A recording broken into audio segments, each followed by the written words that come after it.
seperti robot. Saya sekarang terdengar jelas, teman-teman. Jelas teh, alhamdulillah. Alhamdulillah jelas ya. Alhamdulillah. Baiklah, saya mulai dulu ya.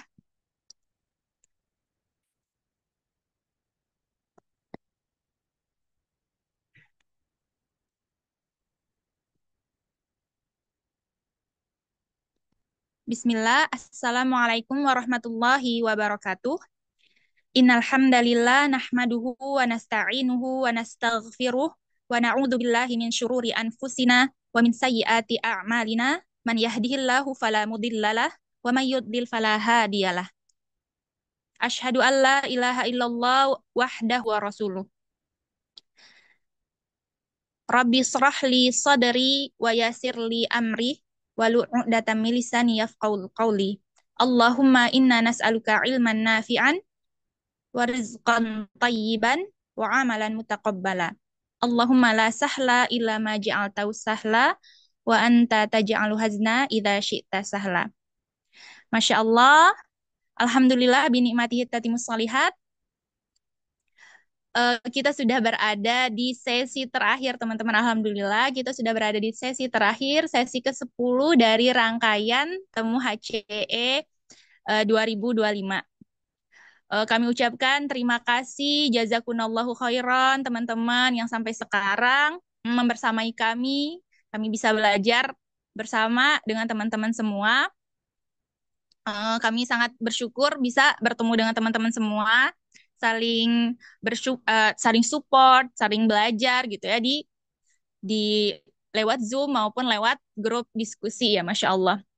Jadi teman-teman yang bertanya itu Masya Allah ya, pertanyaan-pertanyaan teman-teman itu bukan suatu yang memberatkan kami, tapi sesuatu yang Masya Allah ini kasus seperti ini tuh ada, kasus seperti ini tuh ada ya Masya Allah. Jadi kita sama-sama belajar mengambil hikmah di balik semua kasus itu. eh, Semoga kita harapkan kita bisa sama-sama mengambil hikmah dari sana gitu ya. Dan seperti yang sudah kita laksanakan, roadshow Temu HCE ini sudah berlangsung 2 kali, Alhamdulillah. Sebelumnya di tahun 2024 dan sekarang di tahun 2025. Masih sama, konsepnya masih sama, roadshow Temu HCE itu kita adakan dalam rangka PPDB program HCE. Jadi kalau tahun lalu kita cuma buka TABIS. TABIS itu apa sih? Taman Bermain Berkarakter Islami. Jadi itu bimbingan home education untuk anak usia 4 sampai 6 tahun.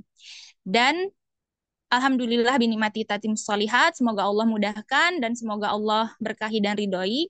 Di tahun ini kita bisa membuka tamyiz HCE, yaitu bimbingan home education untuk anak usia 7 sampai 10 tahun. Jadi teman-teman yang terpikir nih pengen homeschooling, yuk gabung sama-sama kita belajar, sama-sama kita sharing, sama-sama kita saling menguatkan, Masya Allah. Karena seperti yang kita tahu ya, kalau sama-sama homeschooling itu kan rasanya sendirian di rumah gitu kan, belajar ya sama anak-anak aja, kayak kayak nggak punya temen di luar.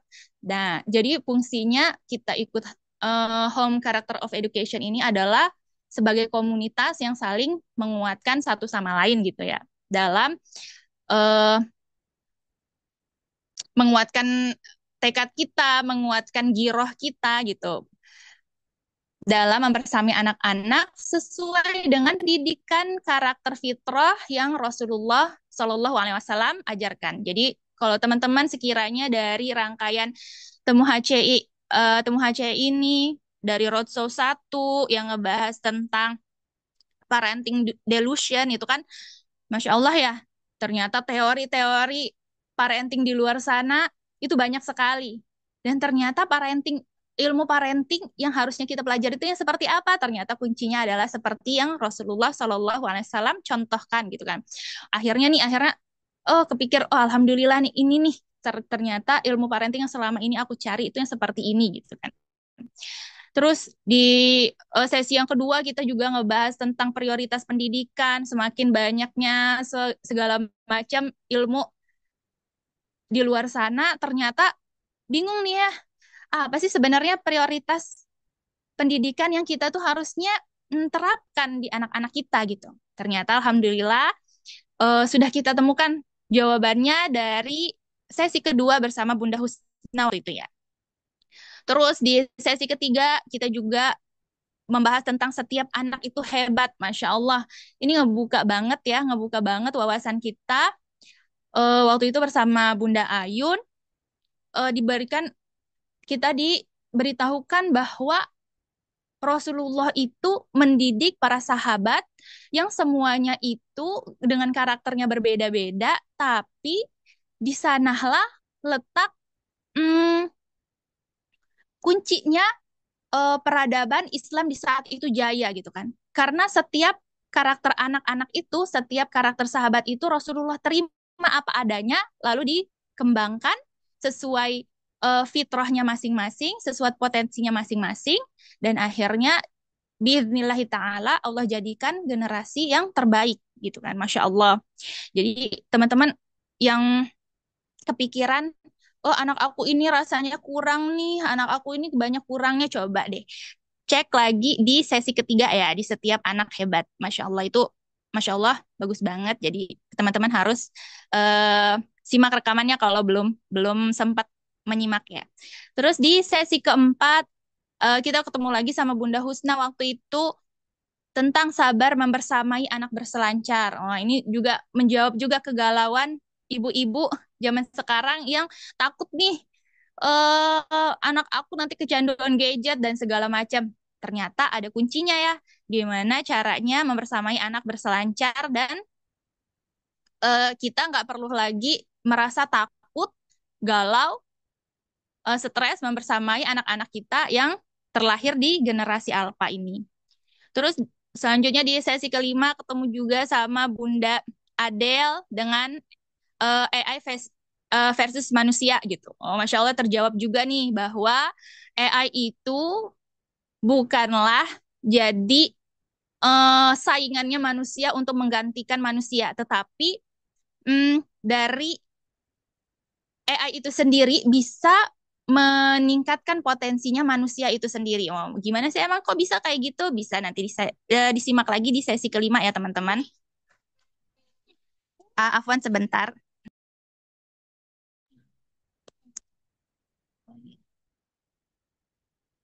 Oke, lanjut. Selanjutnya di sesi keenam, ia bertemu dengan saya waktu itu ya menumbuhkan imunitas sosial. Jadi teman-teman yang galau dengan bagaimana sih biar anak-anak itu nggak keikutan sama lingkungan-lingkungan yang toksik kayak gitu. Atau biar gimana sih anak-anak kita itu nggak kecanduan gadget, itu tuh sebenarnya gimana caranya? Tuh. Oh ya, ini mah disuruh beli ya. Jadi bisa kita simak di sana juga ya. Di sesi keenam. Selanjutnya di sesi ketujuh, Masya Allah ini sih sesi yang ditunggu-tunggu. Kita waktu itu di recovery karakter bersama Ustadz Abdul Khalik dan Masya Allah ilmunya banyak banget yang kita dapat di sana dan dari tanya jawab tanya jawabnya pun Masya Allah banyak sekali ilmu yang kita dapat ya. Masya Allah. Alhamdulillah. Selanjutnya di sesi ke-8 rumahku sekolah terbaikku kita ketemu sama Bunda Lia di sana Masya Allah semakin menguatkan kita nih bahwa tempat anak-anak kita belajar yang terbaik itu bukan di mana-mana tapi yang terbaik itu adalah sekolah terbaik itu adalah rumah kita sendiri. Masya Allah gimana cara mewujudkannya bisa teman-teman simak lagi rekamannya di sesi ke-8 ya.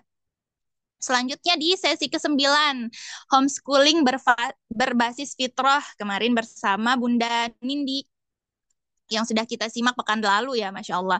Jadi teman-teman yang terpikir mau homeschooling dan homeschooling yang seperti apa sih yang seharusnya aku ikutin, yang metode ini, metode itu, dan lain sebagainya.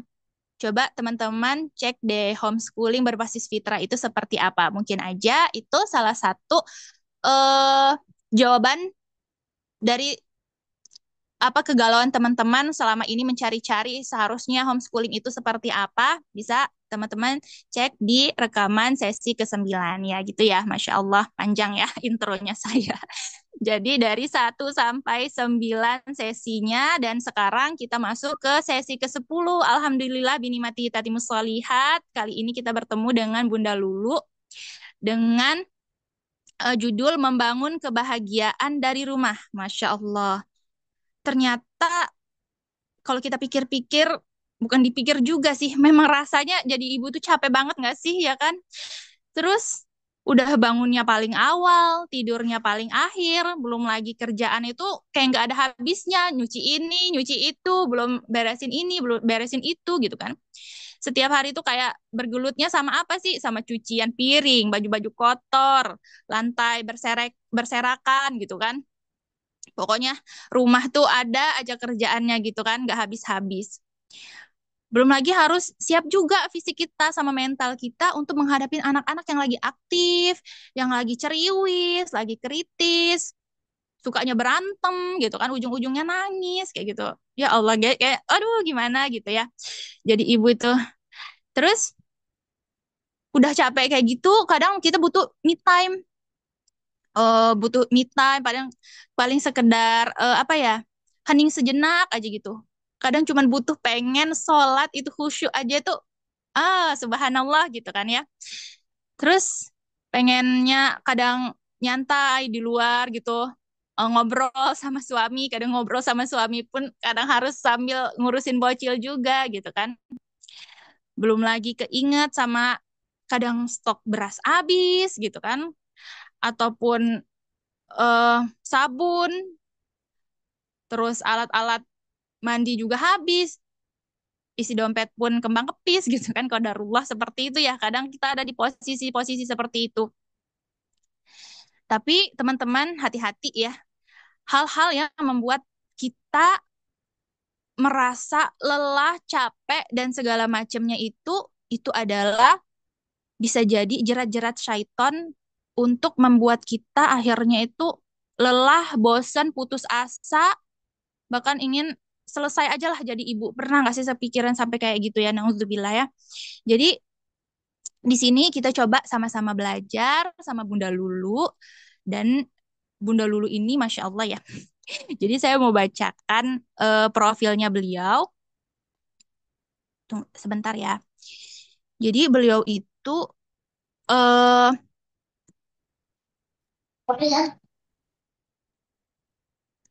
jadi Bunda Lulu itu Masya Allah ya teman-teman.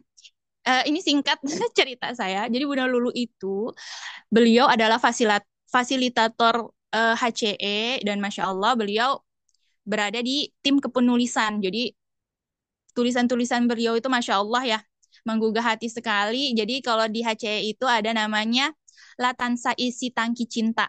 Nah, di sana Bunda Lulu itu yang menuliskan salah satu tim yang menuliskan artikel Latansa Isi Tangki Cinta itu Masya Allah. Jadi tulisan-tulisan beliau itu sangat menggugah hati, Masya Allah. Selain itu, beliau juga tentu ibu rumah tangga yang membersamai dua anaknya. Anaknya juga homeschooler di usia berapa ya Bunda? Di usia 9, di usia 8 kalau tidak salah ya. Di usia tamyiz dan di usia tufula. Selain itu, Bunda Lulu juga beliau punya banyak usaha, Masya Allah. Ada usaha laundry, ada usaha catering, ada usaha apa? Private, ngajar ngajar anak di rumah gitu ya. Jadi Masya Allah lah, dengan kesibukannya beliau dan segala kepotensinya beliau di situ, jadi kita mau belajar nih. Uh, aku kok yang cuman ngurusin anak kedua tuh rasanya ribet banget ya. Ini Bunda Lulu kok Masya Allah ya, dengan segala ke apa kesibukannya, tapi bisa membersamai anak-anak dengan insya Allah dengan mindful gitu kan, Masya Allah, insya Allah ya. Jadi profil Bunda Lulu sepertinya saya harus bacakan dulu ya. Bunda Lulu ini nama panjangnya adalah Lulu Nugroho Putri Setiawati. Domisili di Solo, Jawa Tengah. Tempat tanggal lahir di Wonogiri 29 Agustus 1991, Masya Allah. Pendidikan terakhir S1 Pendidikan Bahasa Inggris di UIN Raden Mas Said Surakarta, Masya Allah.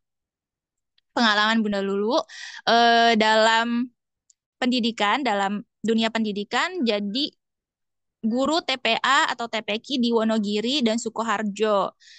Selanjutnya, mentor di bimbingan belajar Sukoharjo dan pernah juga menjadi guru bahasa Inggris di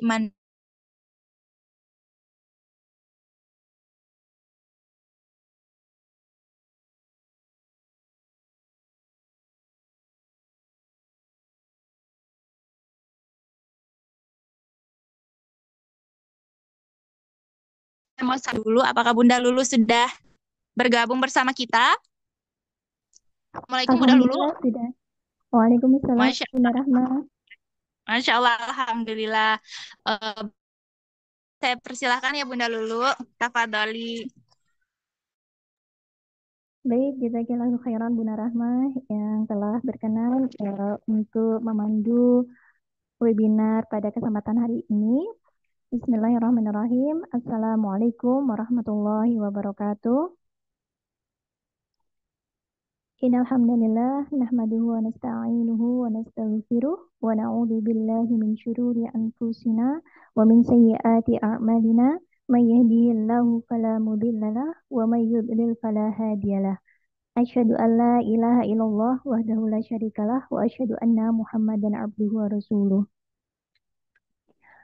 Umahatulillah yang dirahmati Allah, marilah kita panjatkan puji dan syukur kita kehadirat Allah Subhanahu wa taala yang telah memberikan kesempatan kepada kita untuk dapat bertolabul ilmi, belajar bersama pada kesempatan kali ini. Semoga Allah meridhoi segala upaya kita dan semoga apa yang kita dapatkan nantinya bermanfaat untuk kita semua. Amin.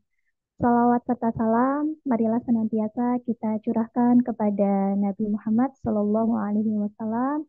Semoga kita dimampukan dan dimudahkan untuk meneladani akhlak beliau, pribadi beliau, karakter beliau, dan semoga kita mendapatkan syafaat beliau di yaumil akhir nanti. Amin.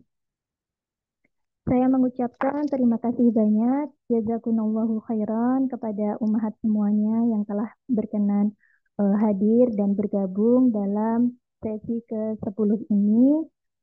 Dari rangkaian yang telah kita lalui dari sesi pertama hingga sesi ke-9, semoga kita dapat mengambil ilmu, dapat mengambil hikmah dari apa yang telah disampaikan oleh pemateri dan semoga nantinya bisa menambah semangat kita untuk mengaplikasikan atau mengimplementasikan bagaimana tentang mendidik anak ini ya Bunda ya. Baiklah, pada sesi ke-10 ini judul yang kami bawakan yaitu membangun kebahagiaan dari rumah. Untuk poin-poinnya di sini nantinya insya Allah akan kami sampaikan. Yang pertama deskripsi tema, yang kedua mengapa kebahagiaan harus dibangun, yang ketiga lantas bagaimana caranya, kemudian yang keempat kebahagiaan beribadah, yang kelima kebahagiaan menunaikan amanah, yang keenam kebahagiaan finansial, dan yang terakhir adalah kesimpulan. Kita Bunda Lulu, Bunda boleh minta dekatkan lagi mic-nya Bunda. Soalnya iya, terdengarnya ya apa ya Bunda? oh iya, terima kasih Bunda Rahma sudah diingatkan. Apakah sudah lebih jelas Bunda? Ya. Mungkin lebih dekat lagi Bunda. Oh iya, sudah? Oh ya, Alhamdulillah sudah Bunda. Iya, terima Jazakillah. kasih Bunda Rahma. Amin wa iyyakum. Baiklah, untuk selanjutnya kita masuk pada deskripsi tema. Mohon Bunda Ayun untuk melanjutkan.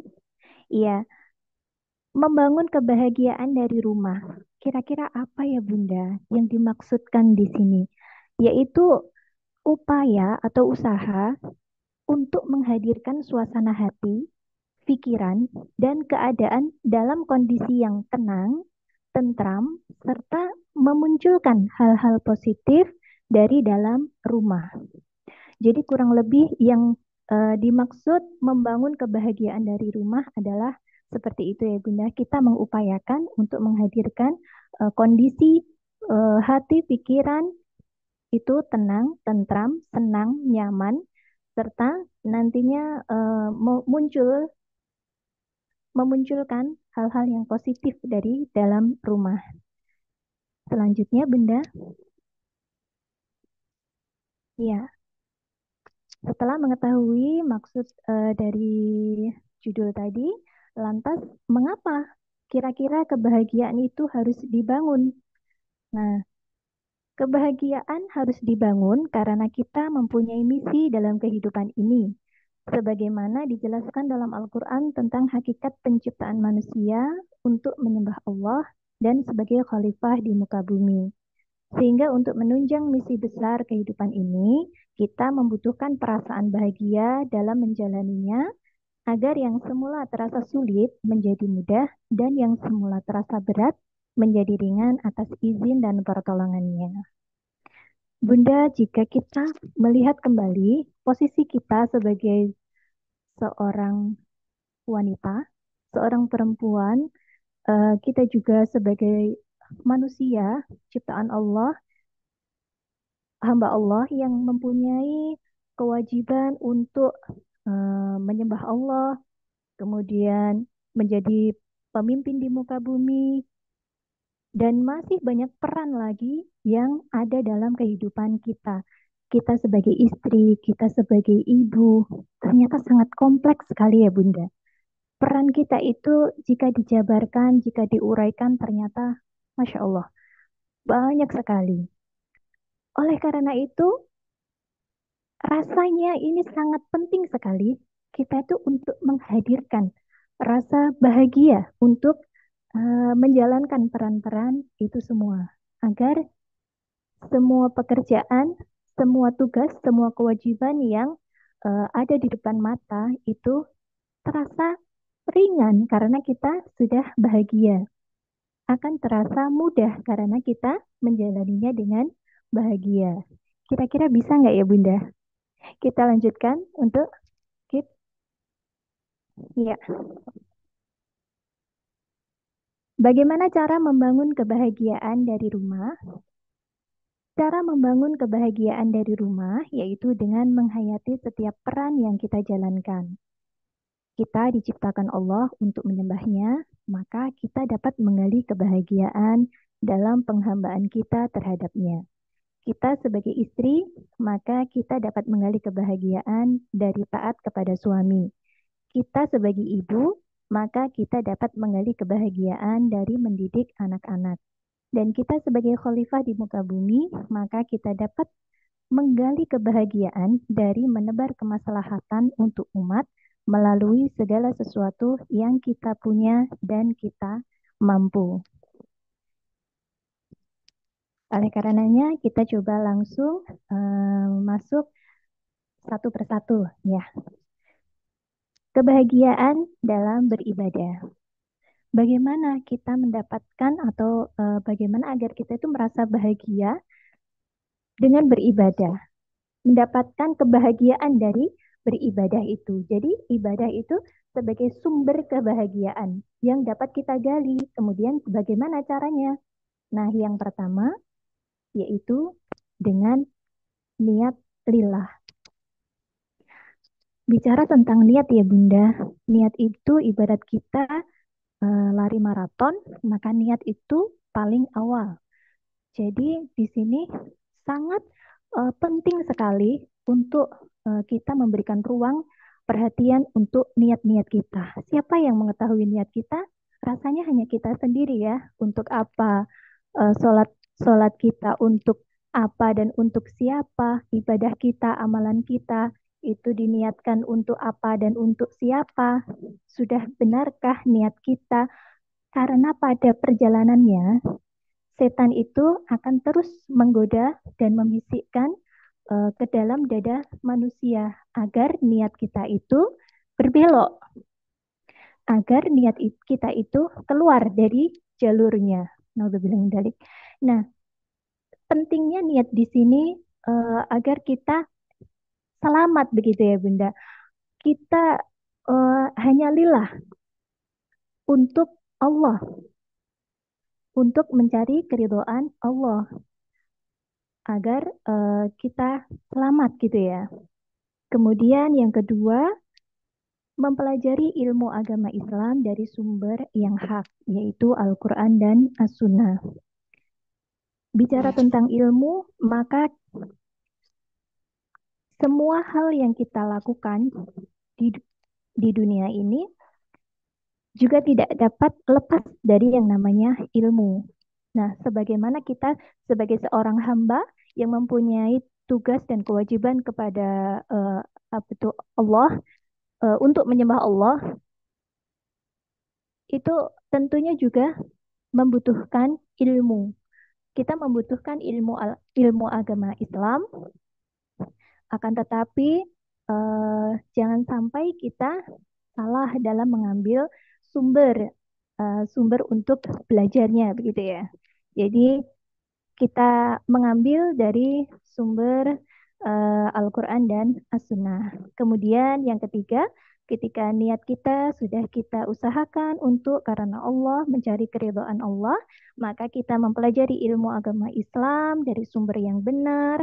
Kemudian yang ketiga, mengamalkan dan berkumpul dengan orang-orang yang solih. Kenapa sih kok harus berkumpul dengan orang-orang yang solih? Berarti nanti pilih-pilih temen dong. Jadi diharapkannya ya, ketika kita sudah mempelajari ilmu agama, maka belajar saja kan tidak cukup.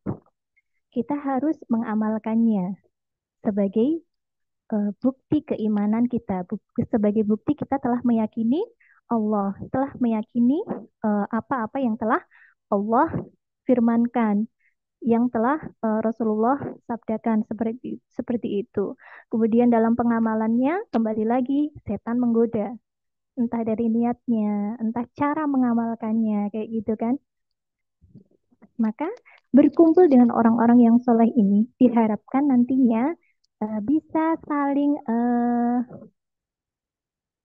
mengingatkan apabila di antara saudara muslim satu dan saudara muslim lainnya tengah dalam kondisi futur atau lupa dan sebagainya, maka yang lain dapat saling mengingatkan. Apabila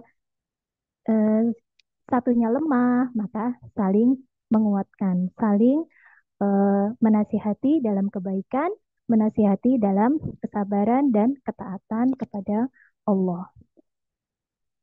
Kemudian yang keempat, setelah melaksanakan itu semuanya, melalui tahapan itu semuanya, maka tahapan selanjutnya adalah bersabar, memohon pertolongan Allah dan ikhlas. Mohon dilanjutkan, Bunda Ayu. Ya, untuk niat lillah dari Amirul Mukminin Abu Hafs Umar bin Al-Khattab radhiyallahu anhu, ia berkata bahwa ia mendengar Rasulullah Shallallahu alaihi wasallam bersabda, yang artinya sesungguhnya setiap amalan tergantung pada niatnya. Setiap orang yang mendapatkan apa yang ia niatkan. Setiap orang akan mendapatkan apa yang ia niatkan.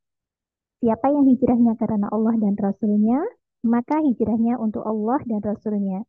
Siapa yang hijrahnya karena mencari dunia atau karena wanita yang dinikahinya, maka hijrahnya kepada yang ia tuju. Hadis riwayat Bukhari dan Muslim. Kemudian selanjutnya, ya, mengamalkan ilmu. Mohon maaf untuk yang kedua, ya, belajar agama Islam, belajar ilmu agama Islam dari sumber yang hak, ya. Dari Abu Ad-Darda ia mengatakan bahwa aku mendengar Rasulullah Shallallahu alaihi wasallam bersabda, sesungguhnya akan memintakan ampun untuk seorang alim makhluk yang di langit dan di bumi hingga ikan hiu di dasar laut. Hadis ini diriwayatkan oleh Ibnu Majah. Begitu banyak dalil ya tentang keutamaan ilmu yang mungkin kita juga sudah sama-sama mengetahuinya, bahwasanya ketika kita menempuh suatu jalan untuk menuntut ilmu, maka Allah akan mudahkan jalan baginya menuju surga. Bukankah kita bergembira ketika mendapatkan kabar seperti ini ya Bunda ya? Masya Allah, ini pun ternyata menjadi sumber kebahagiaan untuk diri kita. Setelah ilmu, setelah niat, kemudian kita belajar ilmu yang mulanya kita tidak tahu, kemudian kita menjadi tahu. Bukankah ilmu-ilmu itu kemudian membuat hati kita bahagia ya Bunda? Alhamdulillah. Kemudian apabila kita menginginkan kehidupan di dunia ini, maka tak akan pernah lepas juga dari ilmu. Begitu juga ketika kita menginginkan kehidupan di akhirat, selamat begitu ya, selamat di kehidupan dunia dan akhirat, maka kita juga membutuhkan ilmu. Sehingga benar yang dikatakan, menuntut ilmu itu wajib hukumnya untuk orang Islam laki-laki dan orang Islam perempuan. Dan sifatnya ini sepanjang hayat. Tanpa kita sadari, sekalipun kita sudah bertumpuk ijazah, sudah selesai, tapi tak pernah ternyata ada kata selesai untuk belajar. Ternyata setiap hari kita menemui masalah, kita evaluasi, kita urai permasalahan itu. Kenapa seperti ini? Oh, ternyata seperti itu. Akhirnya kita bisa mengambil hikmah. Kita belajar, dapat pemasukan ilmu lagi. Nggak sampai satu hari kita dihadapkan lagi dengan masalah ya Bunda. Kita evaluasi lagi, kita dapat hikmah lagi. Kita ikat hikmahnya. Alhamdulillah kita dapat ilmu lagi. Terus begitu. Masya Allah setiap hari, setiap saat. Ternyata kita eh, memang benar ketika ada yang bilang menjadi pembelajar sepanjang hayat. Masya Allah. Semoga kita ditetapkan Allah untuk apa ya, senang mempelajari dan senang mengambil hikmah dari setiap kejadian yang Allah titipkan, dari setiap episode yang Allah berikan kepada kita ya Bunda ya. Amin. Kemudian selanjutnya Bunda. Nah, mengamalkan ilmu dan berkumpul dengan orang yang soleh. Ya ayyuhalladzina amanu taqullaha wa kunu ma'as shodiqin. Wahai orang-orang yang beriman, bertakwalah kepada Allah dan hendaklah kamu bersama orang-orang yang benar atau jujur. Sebagaimana tadi yang saya sampaikan, bahwasanya kita merasa butuh sekali. Sebenarnya kita yang merasa butuh untuk merapat dengan teman-teman yang soleh, dengan orang-orang yang soleh. Bukan kita ingin selalu diingatkan. Semoga saja kita tidak sampai diingatkan ya Bunda ya. Kalau intinya kita bisa saling begitu. Kalau saling itu nanti siapa yang lemah, yang lain apa itu menguatkan seperti itu. Kalau teman kita yang lemah, maka kita mengingatkan. Tentunya mengingatkannya dengan cara yang arif, dengan cara yang lembut, dan yang sekiranya bisa diterima seperti itu. Kemudian lanjut Bunda. Ya, sabar memohon pertolongan Allah dan ikhlas. Dan bersabarlah kamu bersama dengan orang-orang yang menyeru Robnya di pagi dan di senja hari dengan mengharap keridhaannya, dan janganlah kedua matamu berpaling dari mereka karena mengharapkan perhiasan kehidupan dunia ini. Dan janganlah kamu mengikuti orang yang hatinya telah kami lalaikan dari mengingat kami, serta menuruti hawa nafsunya, dan adalah keadaannya itu melewati batas. Nah, kita diperintahkan untuk bersabar setelah 3 tahapan tadi ya Bunda ya. Kenapa? Karena yang namanya uh, mengamalkan sebuah amalan atau ibadah, melakukan ibadah itu uh, salah satunya itu ujiannya di istiqomah. Mungkin kita sama-sama merasakan ya Bunda. Mengawali suatu amalan itu terkadang rasanya itu lebih mudah daripada merutinkan atau mengistiqomahkan amalan tersebut. Karenanya Allah memerintahkan kita untuk bersabar. Rasanya pagi, apalagi pas dingin kayak gitu ya. Mau menyentuh air untuk berwudu, ya Allah. Kalau kita turutin mungkin kita nunda dulu ya. Kita cari selimut lagi kayak gitu. Kita harus bersabar. Bismillah, kita minta pertolongan kepada Allah. Kemudian kita eh, bangkitkan semangat diri kita untuk berjalan. Kemudian melaksanakan ibadah seperti itu. Habis subuh, ya Allah kok masih ngantuk, capek lagi. Padahal kita di sini diterangkan dan bersabarlah kamu bersama orang dengan orang-orang yang menyeru Robnya di pagi dan di senja hari. Betapa ada Allah menyediakan waktu-waktu itu ya, yang dengan keutamaan masing-masing. Kita kalau di eh, grup diskusi tabis ya, itu alhamdulillah ada reminder zikir pagi dan zikir petang.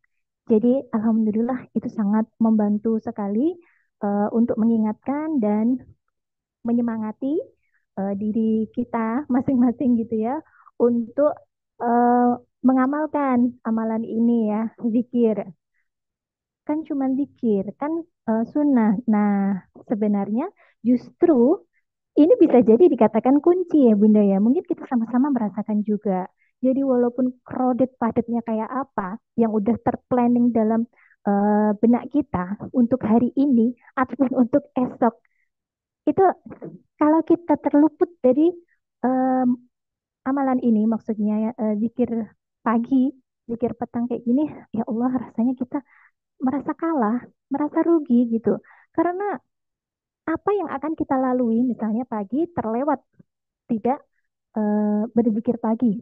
Kemudian yang kita rasakan qadarullah itu pekerjaan tuh nggak kayak biasanya yang satu tasat itu cepat selesai kayak gitu. Justru kok ada aja gitu ya. Kendala-kendalanya itu di luar prediksi kayak gitu. Sehingga tidak cepat selesai, kemudian terkadang luput, tidak tepat hasil pekerjaannya kayak gitu. Nah, sehingga kita merasa butuh dengan sendirinya untuk apa zikir pagi dan zikir petang ini. Semoga Allah memampukan kita untuk istiqomah dalam setiap amalan-amalan yang baik ya Bunda ya. Amin.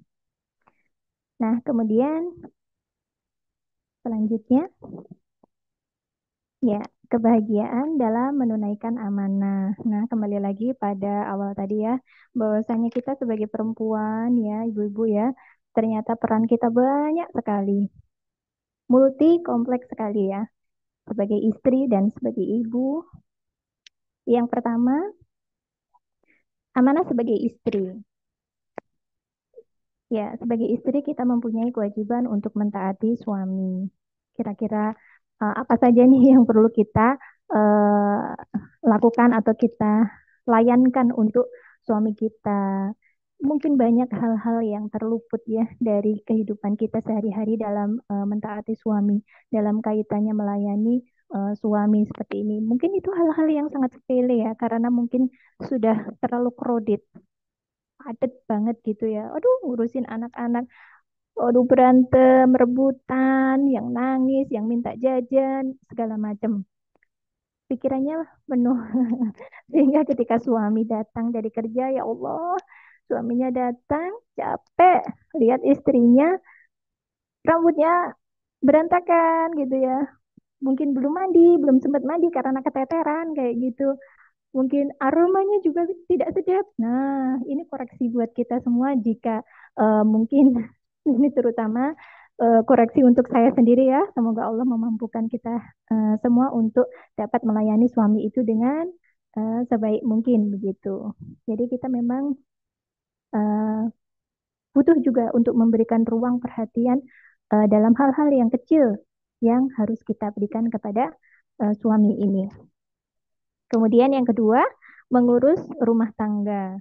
Nah, sebagaimana yang disampaikan pada awal Bunda Rahmah tadi ya, ya Allah, setiap harinya kerjaan kayak nggak ada habisnya, itu ada aja ya. Nah, mengurus rumah tangga ini, Masya Allah ya, diamnya istri. diamnya seorang perempuan, seorang wanita itu di dalam rumah-rumahnya itu eh, pahalanya banyak sebagaimana pahala jihad ya. Itu aja diam ya. Maksudnya di dalam rumah saja dia tidak mudah keluar rumah kecuali untuk kebutuhan-kebutuhan yang memang harus ditunaikan seperti itu. Apalagi kalau di dalam rumahnya ini kita pakai untuk hal-hal yang hubungannya itu untuk ibadah. Misalnya kita eh, menunaikan sholat, ya kan? Kemudian mempelajari ilmu agama, kan kita bisa mempelajari ilmu agama melalui membaca buku, kemudian mentadaburi Al-Quran, yang itu bisa dilakukan di rumah. Kemudian kita mengikuti apa itu kajian online kayak gitu, itu juga bisa dilakukan di rumah. Boleh mengikuti kajian ya mungkin untuk taklim yang di kampung gitu mungkin satu pekan satu kali di hari Ahad pagi mungkin ya. Ya, jika suami membolehkan, tafadhol. Asalkan kewajiban terhadap suaminya, kewajiban terhadap anak-anak dan rumah tangga itu tidak terlalaikan begitu.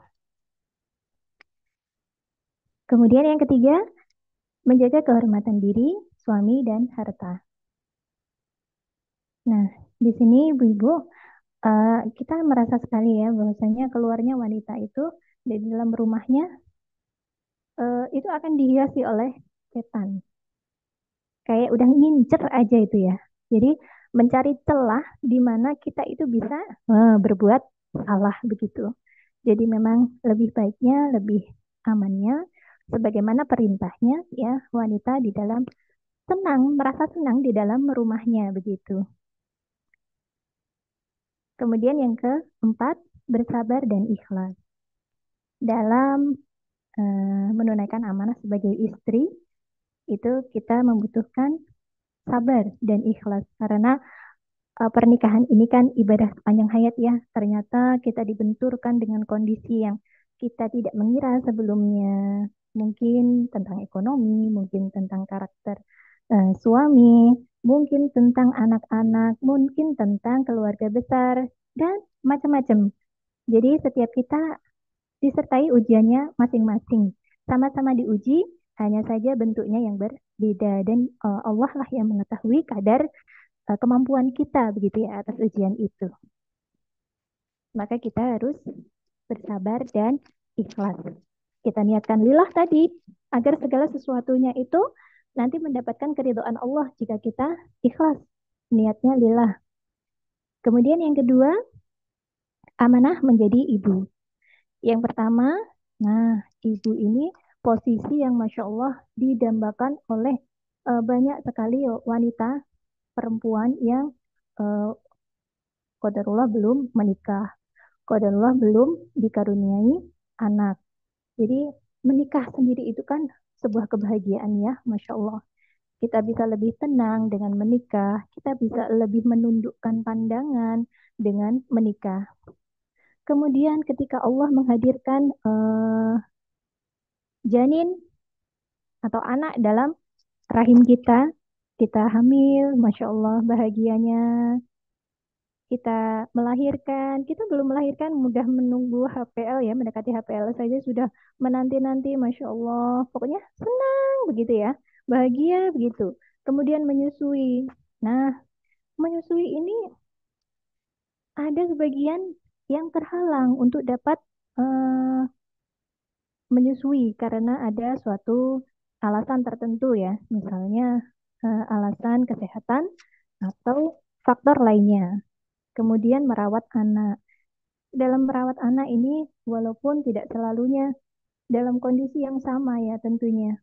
Akan tetapi ketika kita bisa merawat anak kita sendiri, bukankah itu hal yang sangat membahagiakan Bunda? Kita menyentuhnya setiap hari, kita mengganti popoknya setiap hari, setiap saat bahkan ya, kita mendengar tangisnya, kita mendengar apa itu babbling ya, ngomong sendiri kayak gitu yang belum jelas kayak gitu. Kemudian melihatnya tersenyum, Masya Allah, melihatnya tersenyum untuk pertama kalinya itu luar biasa sayang sekali. Apa itu senang sekali gitu ya Bunda ya. Kemudian yang kedua, ketika mereka sudah tumbuh, Akhirnya kita membersamai tumbuh kembangnya. Ketika kita bisa membersamai tumbuh kembang anak-anak kita sendiri ini adalah sumber kebahagiaan, Bunda. Kita bisa mengamatinya, bukan orang lain yang melaporkan pertumbuhan atau perkembangan anak kita, tapi kita sendiri yang mengamati. Itu bukankah hal yang sangat membahagiakan untuk kita? Karena itu kan anak kita ya. Jadi rasanya mungkin akan berbeda ketika kita eh, mendapatkan apa itu laporan, si A misalnya sudah bisa merangkak, si B misalnya sudah bisa berbicara begini dan sebagainya kayak gitu. Mungkin akan terasa sangat bahagia ketika kita sendiri yang pertama kali melihatnya.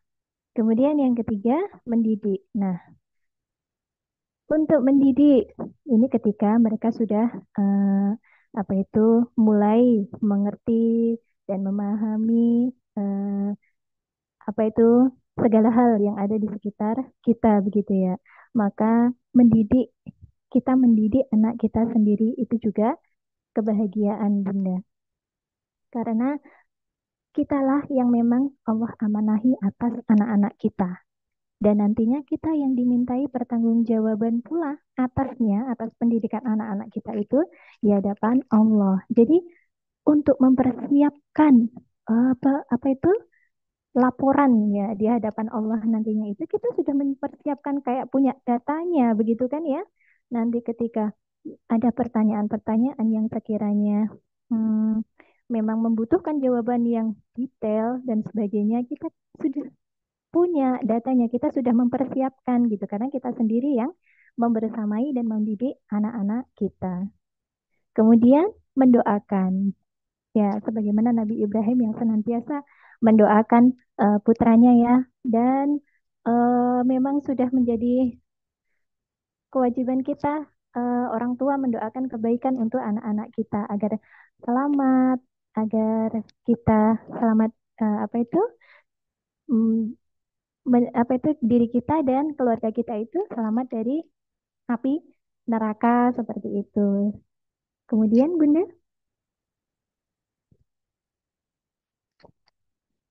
ya kebahagiaan finansial. Nah, berbicara tentang finansial ya Bunda, qadarullah dunia saat ini, perekonomian dunia saat ini sedang tidak seperti biasanya ya. Semoga Allah nantinya berkenan untuk menormalkan lagi, memudahkan lagi dalam kaitannya. Ini Allah telah memberikan atau menetapkan kadar atau ukuran rizki untuk masing-masing hambanya. Sebenarnya seperti itu ya.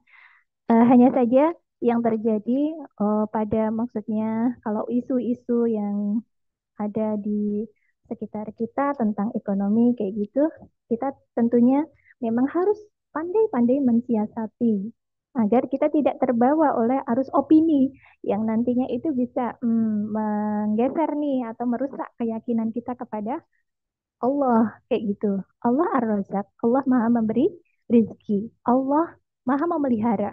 Allah Maha memelihara hambanya seperti itu. Allah tidak menelantarkan hambanya. Sepanjang hambanya itu masih ditakdirkan hidup, maka sudah ditentukan rizki untuknya. Begitu ya Bunda. Jadi kita hanya berusaha, kita yakin, kemudian kita berusaha dan berdoa. Senantiasa meminta pertolongan Allah kayak gitu. Nah, tentang finansial ini, posisi kita sebagai ibu rumah tangga ya Bunda, di mana dalam kondisi tertentu mungkin kita mengalami sebuah tantangan tentang keuangan. Bagaimana memanajemen keuangan kita, kemudian agar cukup dari gaji suami itu bagaimana agar bisa mengcover semua kebutuhan kita. Jika masih memungkinkan untuk menyisihkan untuk cadangan atau tabungan, maka itu alhamdulillah ya Bunda, karena kondisi kita eh, berbeda. Setiap rumah tangga satu dan rumah tangga lainnya berbeda. Sehingga jika masih memungkinkan untuk bisa menyisihkan untuk tabungan atau cadangan, maka alhamdulillah. Akan tetapi jika qadarullah belum bisa, belum memungkinkan untuk menyisihkan ke tabungan, maka kita bisa berhemat. Nah, berhemat ini berarti kita menentukan dulu prioritasnya biar bisa berhemat. Misalnya yang masih mengontrak ya, maka alokasi untuk uang sewa ini menjadi nomor satu ya. Karena kita misalnya bayarnya bulanan gitu. Maka kita harus nih nomor satu dulu. Kita prioritaskan untuk sewa rumah. Yang kedua, yang urgent itu adalah listrik ya kan. Itu. Terus yang ketiga, eh, mungkin ada iuran jimpitan untuk masyarakat misalnya. Kemudian atau iuran sampah. Kalau sampah mungkin setiap kita ada ya, kecuali yang di eh, apa itu mungkin yang di tempat yang daerahnya yang ada lahan untuk me, apa namanya membakar sampah sendiri masih ada lahan. Nah, mungkin itu memang tidak dipungut gitu ya, karena mempunyai lahan sendiri begitu. Nah, setelah itu barulah mungkin kita merambah ke beras seperti itu. Jadi kalau misalnya masih memungkinkan, maka kita utamakan dulu nih karena beras sebagai makanan pokok ya, bahan makanan pokok. Jadi misalnya berapa 1 kilonya, misalnya 14.000 atau 15.000, maka dikalikan biasanya habisnya berapa dalam 1 bulan. Nah, itu disisihkan untuk yang penting terlebih dahulu. Ibaratnya kalau sudah ada beras kan, sayurnya atau lauknya kan kalau kita mau sederhana, mau qanaah gitu ya, itu seadanya aja lah. Yang penting berasnya kayak gitu. Nah, tepat, cermat dan tepat. Jadi hemat tadi memulai dari prioritas, kemudian cermat itu memilih dari mana dulu nih yang paling urgent, kemudian tepat. Nah, tepat kita upayakan untuk segera gitu. Maksudnya yang sudah di plan, udah diplot-plotkan itu segera ditunaikan begitu. Agar tidak namanya uang itu licin ya Bunda ya. Kalau kita nggak hati-hati ke pasar bawa berapapun mungkin habis. Kalau kita nggak hati-hati gitu nih. Kemudian yang kedua, solutif, kreatif, inovatif, dan produktif. Apabila kondisi kita secara ekonomi dibenturkan dalam keadaan yang eh, untuk cukup aja kurang misalnya. Untuk cukup aja kurang misalnya. Nah, kalau ini dalam kondisi seperti ini, kemudian suami mengizinkan kita misalnya untuk berkarya atau produktif gitu ya, maka alhamdulillah. Tapi jika suami tidak mengizinkan karena pertimbangan tertentu, misalnya takut keteteran tentang anaknya nanti, nah itu lebih baik mengikut pada suami sehingga nanti semoga Allah berikan kemudahan juga kepada kepada suami kita untuk mendapatkan atau membackup mengcover semua kebutuhan seperti itu. Nah, solutif di sini maksudnya dalam kondisi tertentu itu ketika secara ekonomi sedang merasa kesulitan begitu ya Bunda ya, itu kita punya ide begitu. Jadi punya solusi gitu. Abi atau ayah atau pah misalnya kayak gitu. Gimana ya kalau kita buka ini? Gimana ya kalau misalnya aku coba open PO ini? Kira-kira suami kita gimana responnya? Misalnya pro gitu ya. Oh ya nggak apa-apa, coba aja mah gitu misalnya. Maka kita Bismillah, niat lillah ya, bantu ini maksudnya membantu perekonomian keluarga, mengharap keridhaan Allah dan harus satu lagi ikhlas agar semuanya bernilai pahala, semuanya bernilai ibadah. Sehingga nantinya jangan sampai harapannya jangan sampai ketika nanti kita bisa membantu perekonomian keluarga itu kita lupa gitu. Maksudnya kita berbangga diri, kita seenaknya sama suami gitu ya. Jadi nadanya lebih tinggi sama suaminya gitu.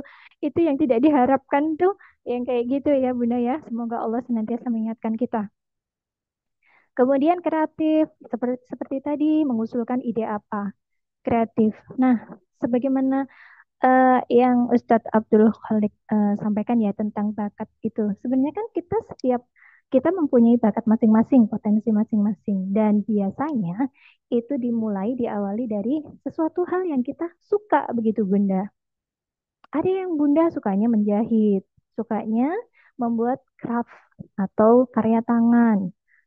Kemudian ada suka yang baking, sukanya bikin kue.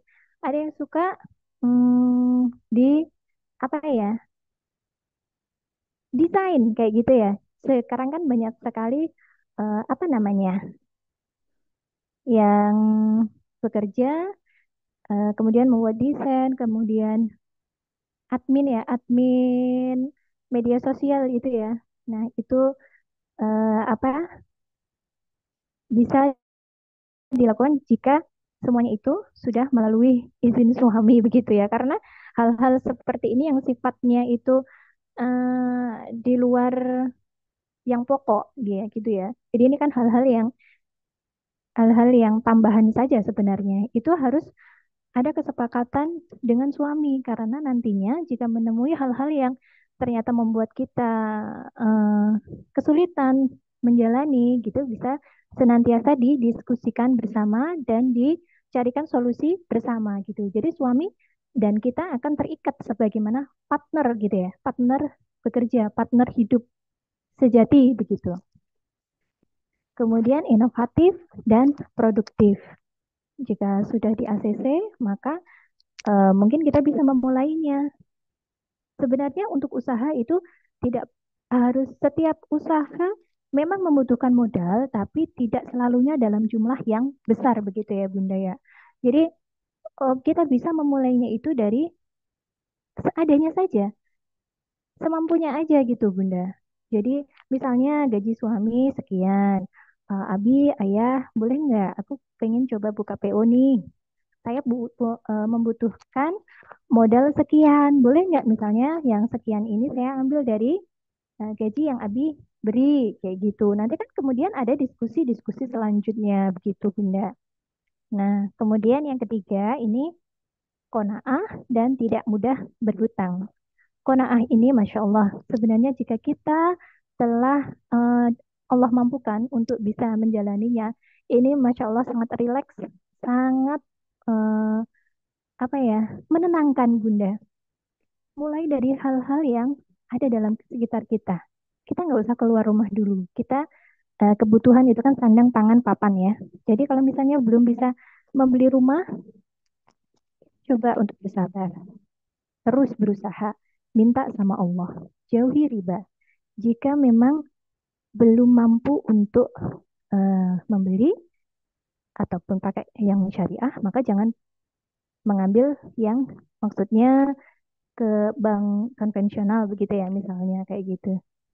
Kita jauhi riba begitu ya, karena itu juga perintah Allah untuk menjauhi riba.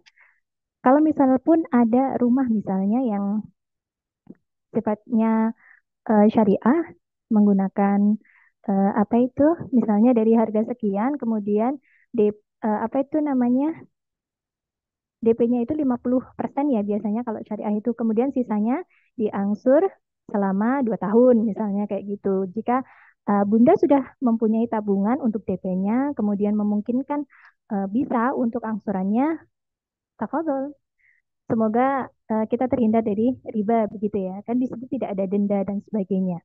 Nah, akan tetapi kalau kita belum mampu untuk itu, belum mempunyai DP 50% dari harga yang ditentukan oleh properti kayak gitu, sebaiknya kita jangan mengambil jalan yang dilarang Allah. Ya sudah, kita bersabar aja. Kalau ngontrak dulu nggak apa-apa. Ya, betapa banyak para ustadz besar pun ya, ternyata perjalanan hidupnya, ya Allah, luar biasa sekali, mengontrak sampai berapa kali kayak gitu ya. Ya, kita nggak tahu alasan masing-masing itu apa. Ya, kita mendoakan ya semoga jika itu memang demi menjalankan perintah Allah dan menghindari sesuatu yang dilarang Allah kayak gitu kan, semoga menjadi pahala untuk beliau. Kemudian tentang makanan. Jadi makanan itu kita diupayakan untuk menyederhanakan makanan ya. Makanan itu larinya ke kotoran. Jadi kita menyederhanakan saja.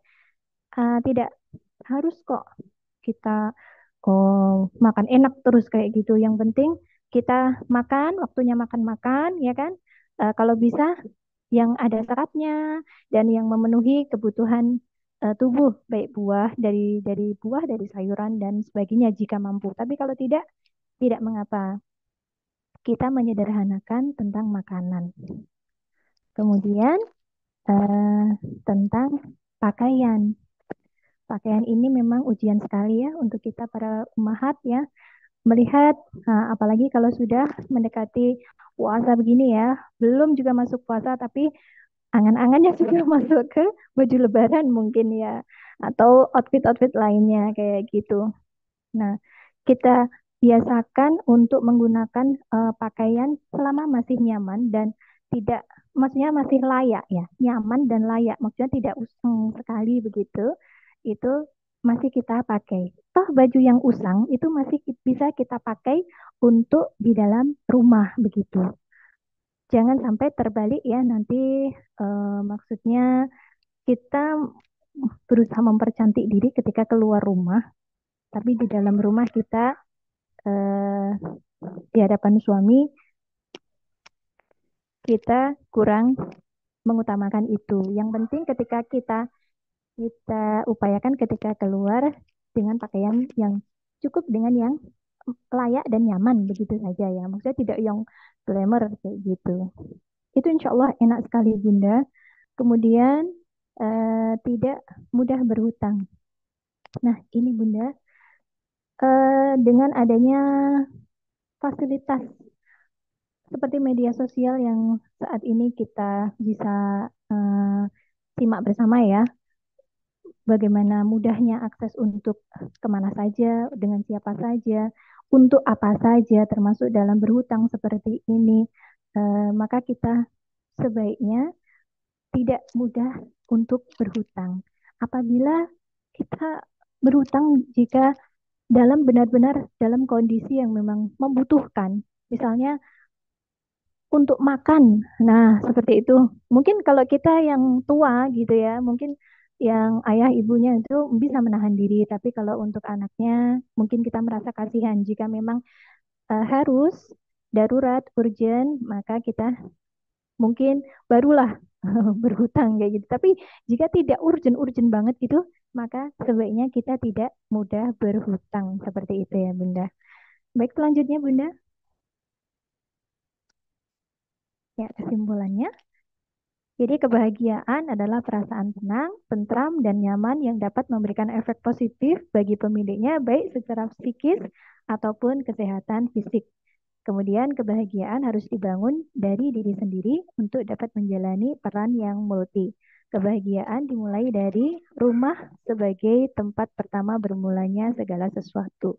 Nah, di bawah judul tadi tertera eh, manajemen ibu home educator.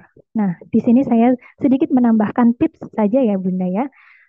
Kaitannya kita yang apabila ingin menentukan pilihan sebagai penyelenggara pendidikan rumah, lantas bagaimana nantinya apakah saya bisa membagi waktu untuk mengurus rumah tangga, mendidik anak, dan lain sebagainya. Seperti itu, mungkin di antara Bunda masih menyimpan kegalauan, mungkin masih ragu, apakah bisa aku melaksanakannya seperti itu. Nah, insya Allah bisa, Bunda. Yang penting kita terus belajar ya, terus belajar dan meminta pertolongan kepada Allah. Nah, untuk mengatur atau memanajemen waktu kita ya Bunda ya sebagai ibu home educator, ibu penyelenggara pendidikan rumah, itu kita membuat planning dan juga prioritas. Jadi dalam keseharian itu kita utamakan dulu dari bangun tidur gitu, kita utamakan dulu hak kepada Allah, kita tunaikan kewajiban kita kepada Allah. Kemudian, kemudian, bentar ya sayang ya, bentar-bentar nanti jangan. Mohon maaf ya Bunda ya.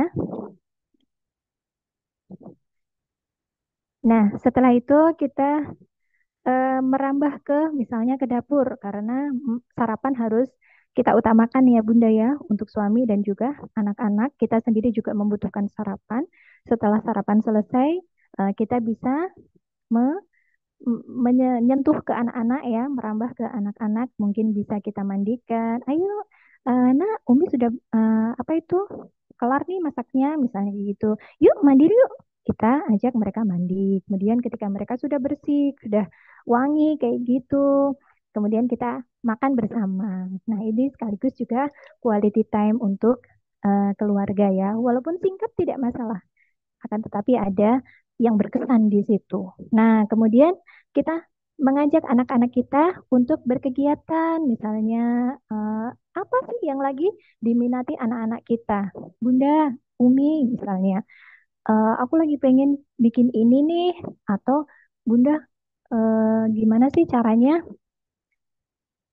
eh, kupu-kupu itu bisa eh, apa maksudnya gini, gimana sih kemudian kupu-kupu itu bisa terbang kayak gitu, maksudnya proses metamorfosanya. Kemudian kita bisa mengajak anak-anak kita itu untuk melihat ke kebun, menemukan kupu-kupu. Nah, atau kita bisa melihat di YouTube misalnya ya, dengan pengawasan kita. Kita lihat proses metamorfosanya bareng-bareng ya, Nak ya, misalnya kayak gitu. Nah, kemudian kita bersamai. Jadi yang utama dulu, kemudian kita merambah ke anak-anak. Ketika anak-anak sudah rest ya, waktunya istirahat kayak gitu.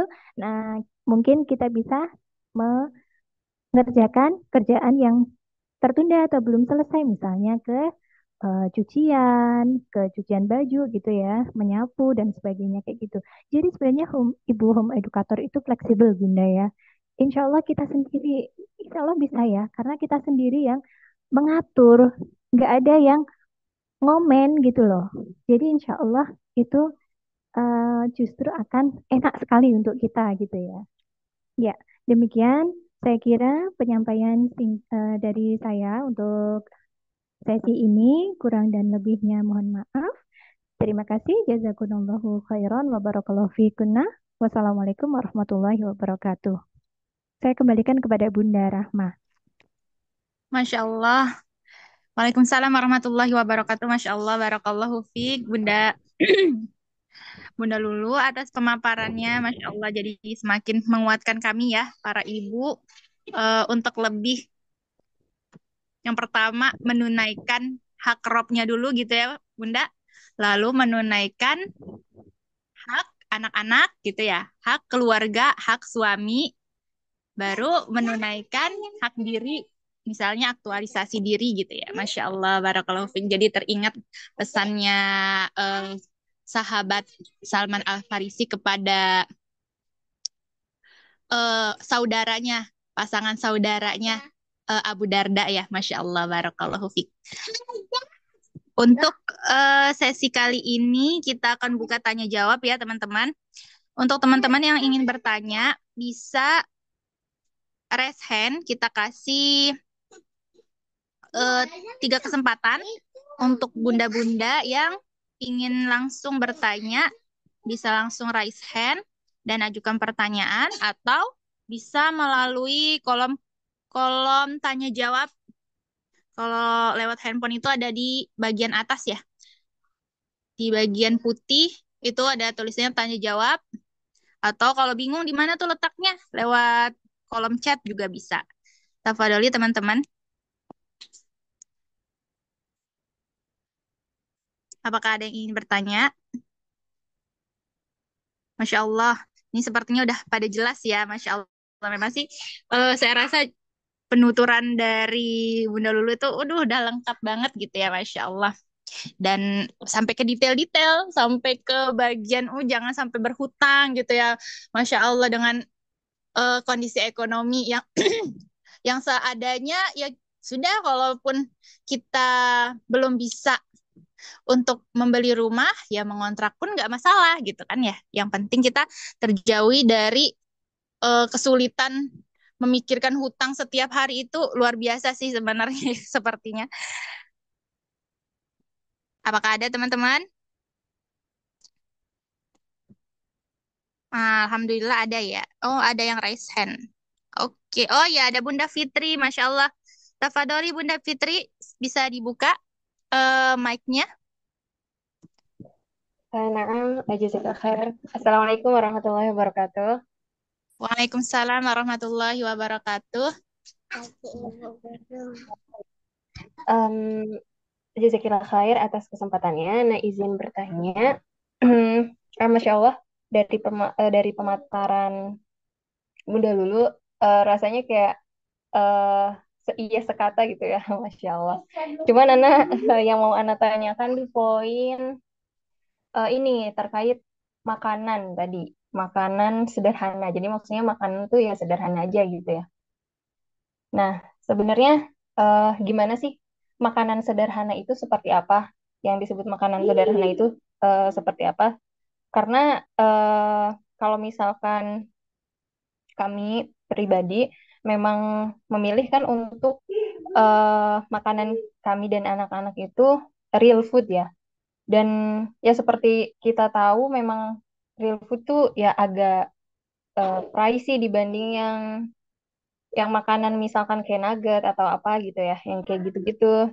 Nah, jadinya gimana cara mensiasatinya kalau misalkan kita memilih komit untuk makan makanan real food gitu. Dan kalau misalkan bukan real food, eh, apa kira-kira yang bisa mengganti itu gitu? Dari segi protein hewani, protein nabati, atau karbo dan lain-lain. Kayak gitu, Bun. Masya Allah, barakallahu fiik. Masya Allah, barakallahu fiik Bunda Fitri. Bisa langsung dijawab kah Bunda dulu? Ya, insya Allah bisa Bunda. Terima Masya kasih Allah. Masya Bunda Fitri ya. Pertanyaannya Masya Allah bagus sekali. Kritis sekali ya Bunda ya. Jadi gimana sebenarnya apa sih yang dimaksud dengan menyederhanakan makanan? Jadi yang saya maksudkan sebenarnya tadi lebih mengerucut pada segala bahan yang tidak terlalu pricey gitu ya. Jadi yang saya maksudkan awalnya sebenarnya seperti itu. Jadi sederhana, tidak memakan budget yang banyak gitu ya. Tapi jika memungkinkan dari yang low budget itu bisa memenuhi nutrisi di dalam untuk tubuh kita itu, maka itulah yang saya maksudkan makanan sederhana. Misalnya kita memilih menu bayam misalnya ya. Bayam itu satu ikat kalau di Solo itu 3.500, ada yang 3.000. Tapi beda juga ketika di Batam ya Bunda ya. Saya sering sekali mendapatkan eh, chat dari teman saya yang di Batam gitu ya. Di sana untuk sayuran itu lebih mahal gitu ya.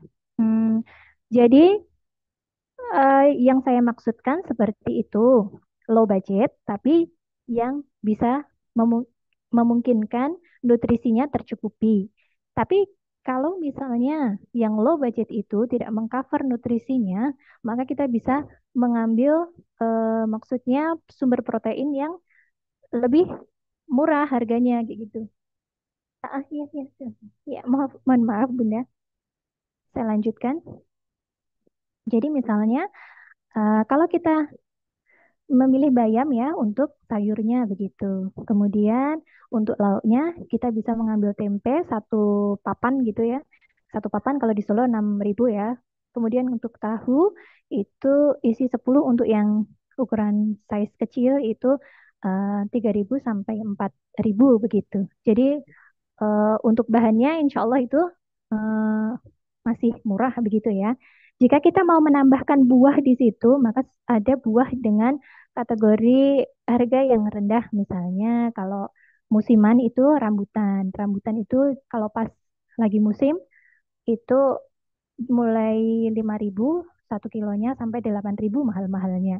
Kalau misalnya kita nggak ada buah musiman yang murah, kita bisa mungkin pepaya ya, pepaya California itu juga insya Allah masih terjangkau kayak gitu. Kalau misalnya kita masih mempunyai kebun yang masih memungkinkan untuk kita menanam sendiri, baik itu sayur ataupun buah-buahan, maka itu sangat recommended banget untuk kita tanami ya Bunda ya. Karena hasil dari tanaman sendiri itu pasti akan puas banget gitu. Kita makannya juga sama anak-anak bisa lebih semangat kayak gitu, Bunda.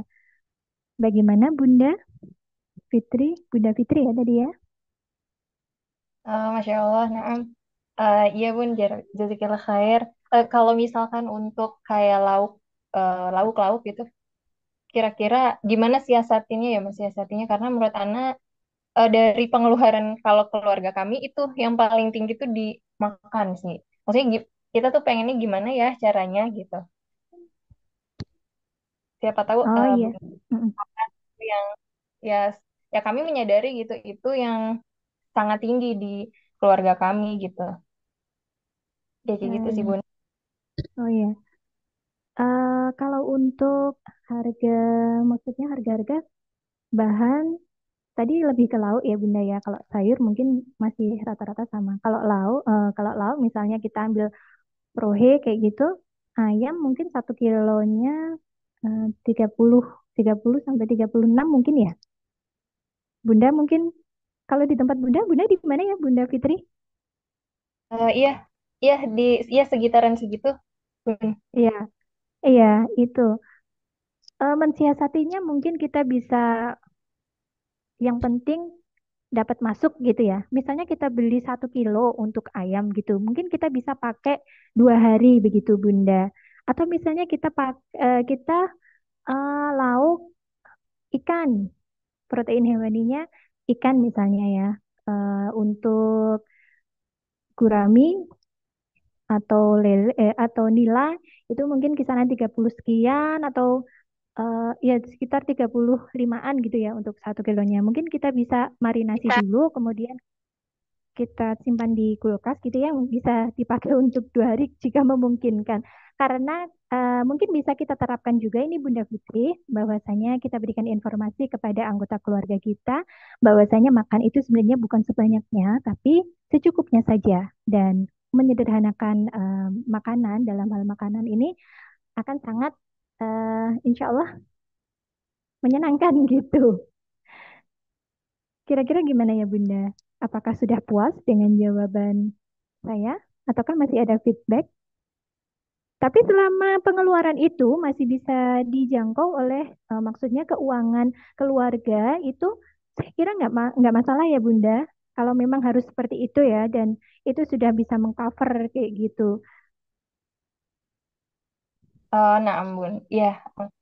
Alhamdulillah sudah puas sudah puas. Ah Jazakallah ya, khair. Alhamdulillah. Amin. Wa iyyakum Bunda.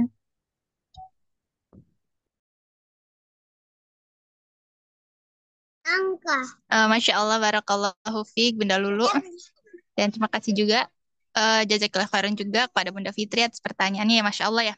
Tentang apa menyiasati bagaimana pengeluaran untuk eh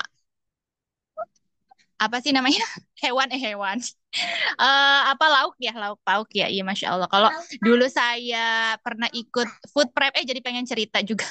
Food prep, jadi gimana cara menyiasatinya buat lauk itu, jadi kayak didampingi dengan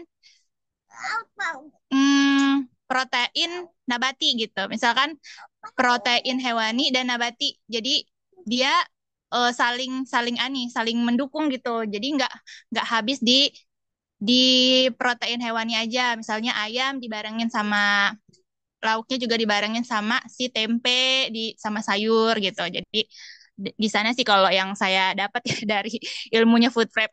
Afwan. Jadi selanjutnya kita masuk ke pertanyaan yang kedua ya, dari Umu Salman. Tafadholi Umu Salman, bisa di open mic-nya. Nah, Assalamualaikum warahmatullahi wabarakatuh. Waalaikumsalam warahmatullahi wabarakatuh. Tafadholi Bunda. Nah, Bunda.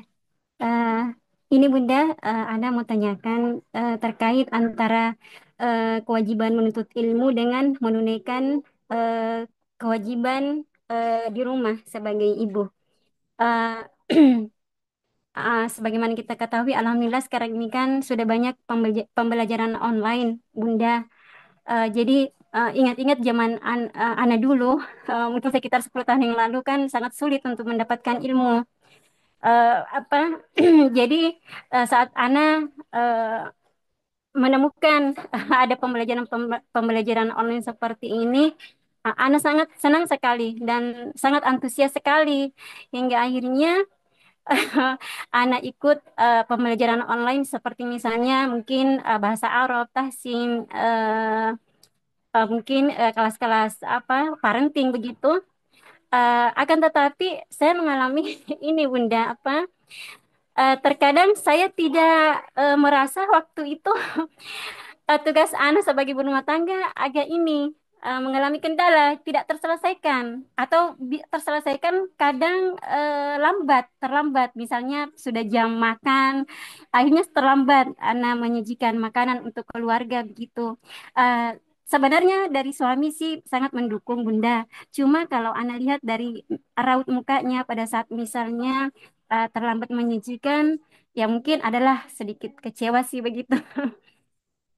Terus apa namanya mungkin itu Bunda seperti itu. Jadi Ana artinya mau menanyakan kira-kira bagaimana supaya Ana bisa artinya waktu itu eh, antara menuntut ilmu ada juga waktu anak bisa untuk menuntut ilmu kemudian pekerjaan di rumah juga itu tidak keteteran artinya tidak apa namanya tidak terlambat di dalam melaksanakannya. Seperti itu Bunda saya kira heran.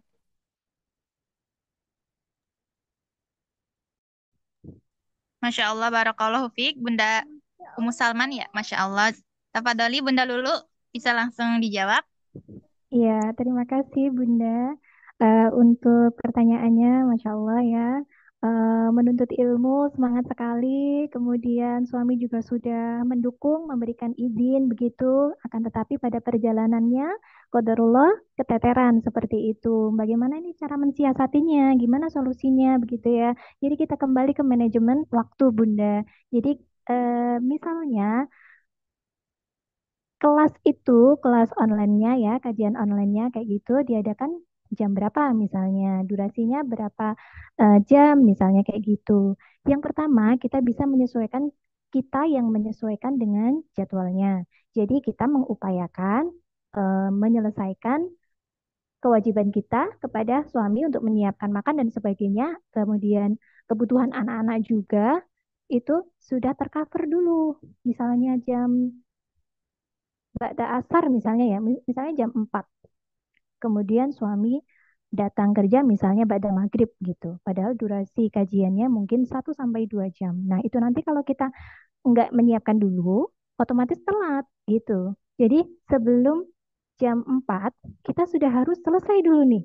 Harus beres. Nah, gitu Bunda. Jadi kita lebih ke otak-atik waktu, ngatur lagi kayak gitu ya, manajemen. Insya Allah kita bisa Bunda. Kita selesaikan dulu. Jika kita sudah terbiasa dengan bermain dengan waktu, bermain dengan deadline, jadi insya Allah nanti bisa memperkirakan berapa waktu yang kemudian saya gunakan untuk menyelesaikan tugas A, misalnya. Kemudian berapa waktu untuk estafet ke tugas B, seperti itu. Jadi intinya pada manajemen waktu begitu Bunda. Jika memang kita keteteran, kesulitan untuk kita yang menyesuaikan dengan jadwal kajiannya, maka kita balik.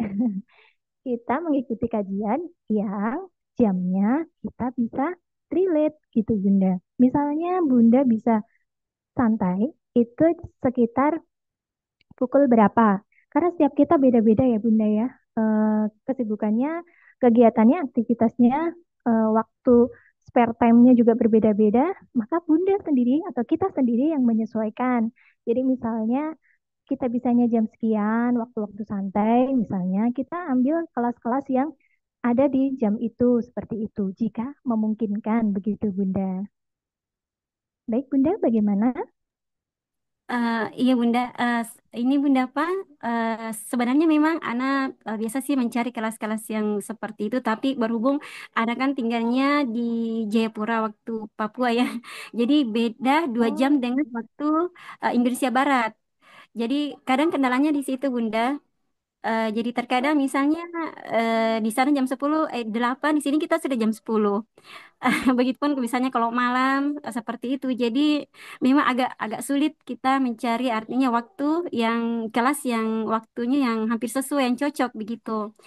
Cuma apakah salah Bunda misalnya begini, Ana pingin sekali misalnya Ana mau sekali apa misalnya belajar bahasa Arab misalnya.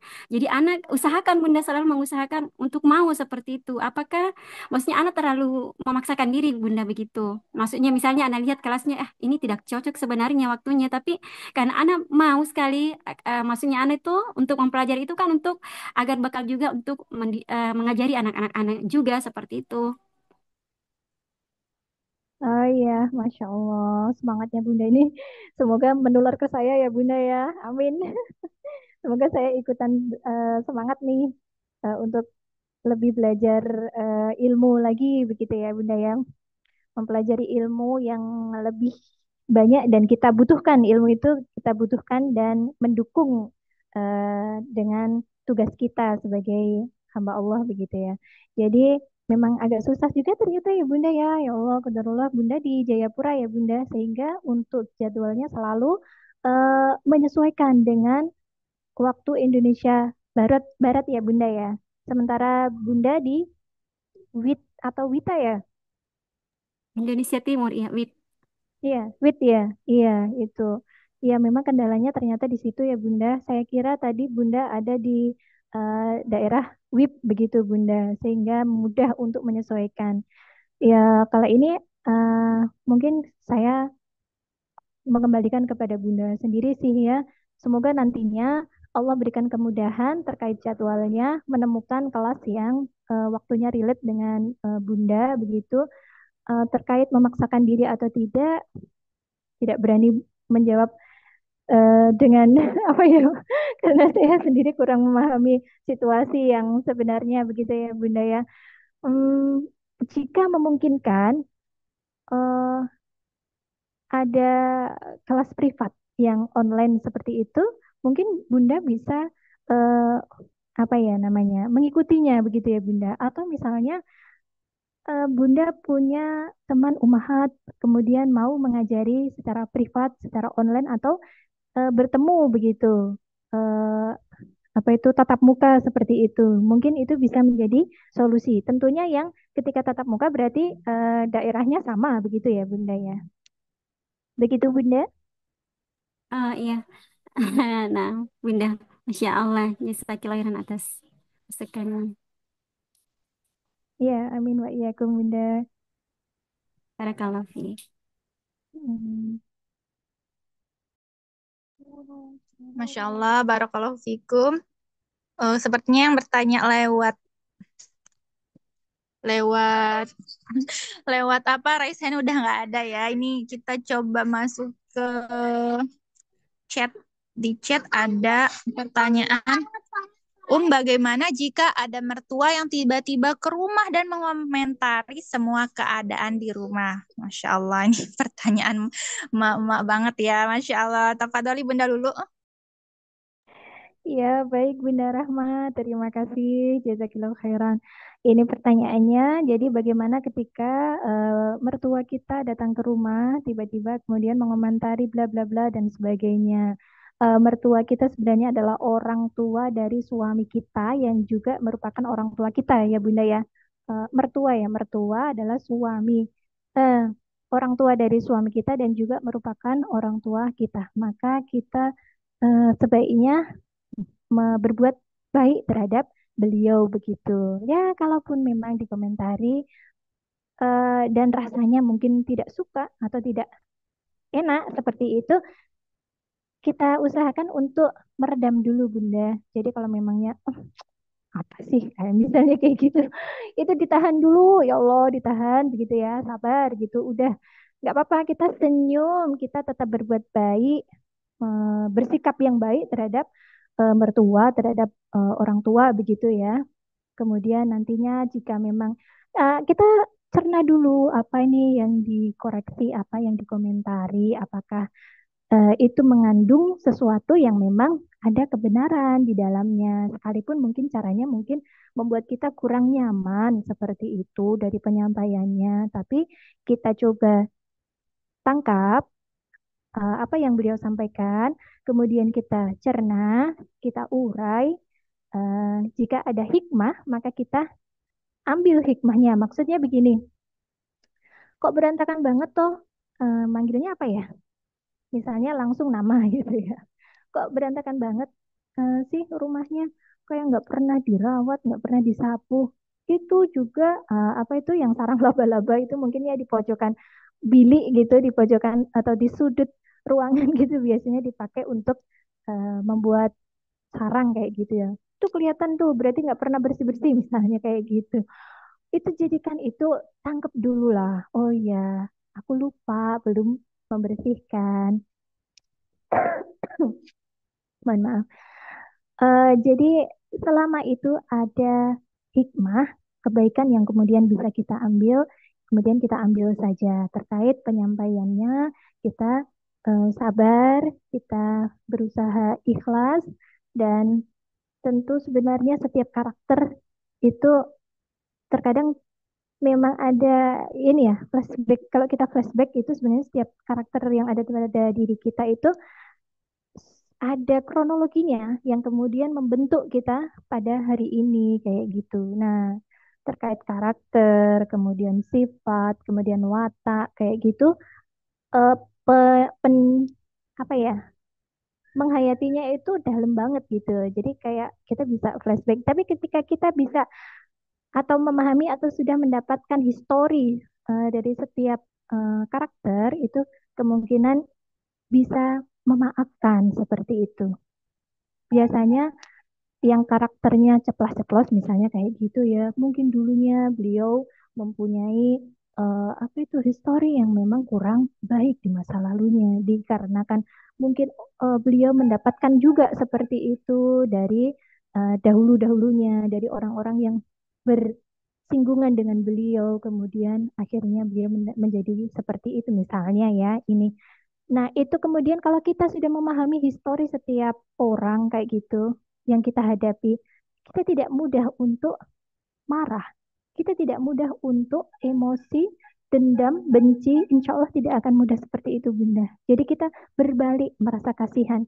Oh iya, ternyata dulu beliau kehidupannya keras, tidak mendapatkan kasih sayang atau kurang mendapatkan kasih sayang, kurang mendapatkan perhatian, kurang mendapatkan sentuhan hati yang dengan lembut dan penuh kasih sayang sehingga membuat seperti ini dan seperti itu ya. Sehingga kita lebih mudah untuk memaafkan dan memaklumi seperti itu, Bunda. Jadi intinya kita tetap berusaha baik, menampakkan kebaikan dan berbuat baik terhadap orang tua dan mertua. Kemudian kita mengambil hikmah dari apa yang disampaikan, kemudian kita melakukan perubahan. Jika memang kotor, kita bersihkan seperti itu. Walaupun kita sendiri yang tahu ya, mungkin tadi repot atau sebagainya, dan tidak ngabarin dulu gitu ya. Seperti itu, Bunda.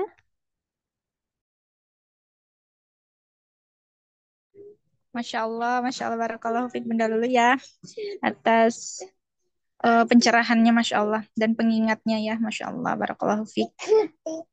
Selanjutnya kita ke pertanyaan terakhir mungkin ya ini. Hmm,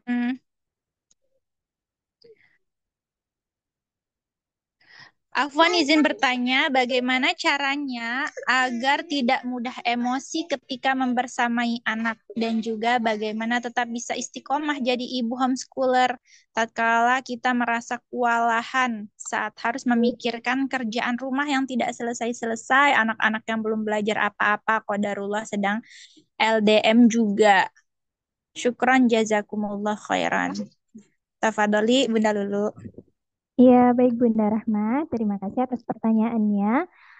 Bagaimana eh, caranya agar bisa membersamai anak-anak itu dengan senang atau agar tidak mudah emosi ya Bunda ya. Iya. Jadi kita memahami terlebih dahulu esensi ya. Jadi Allah telah memberikan titipan kepada kita berupa anak itu Masya Allah. Itu sudah bahagia sekali ya Bunda ya. Kita diberi amanah seperti itu.